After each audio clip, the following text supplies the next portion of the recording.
Not long ago or far from here lived a man named Mr. Frumpkin, whose favorite thing to eat was, well, anything made with pumpkin.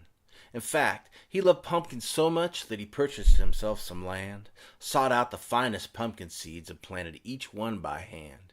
His days were spent weeding his rows and tending to all of his vines. He even loved to sing to them while lying in bed at night. Each day he would pick one pumpkin and declare it as the winner, and then cook it into something good for his breakfast, lunch, and dinner. He loved his pumpkin pudding. Oh, yes, he loved his pies and soups. But his favorite thing was pumpkin bread topped off with pumpkin mousse. And then one autumn, Mr. Frumpkin watched as one pumpkin grew and grew. It grew so big that Mr. Frumpkin was not sure what he would do. But he took his saw and he cut a hole. He had to see what he might see. And then he took his biggest shovel and scooped out the giant seeds. He moved all of his belongings underneath that pithy dome, and Mr. Frumpkin inside his pumpkin made himself a home. And that first night as he lay there inside his pumpkin shack, he felt his belly nagging at him for a midnight snack. He jumped up to check the fridge, only to find that it was bare, and he thought, "What's one bite in the middle of the night? This big pumpkin will not care." But that one bite was so good that he began to eat and eat.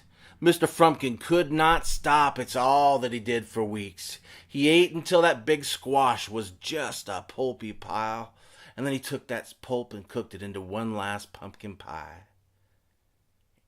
And as he sat amongst his patch on that lonely moonlit night, he quietly hummed a song as he savored every bite.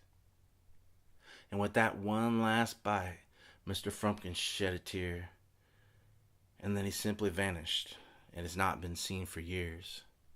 Some say that he went crazy, that his pumpkin drove him mad.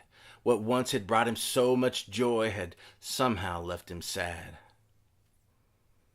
And others say that if you're near his patch at night, you may still hear him singing ever so softly to his vines.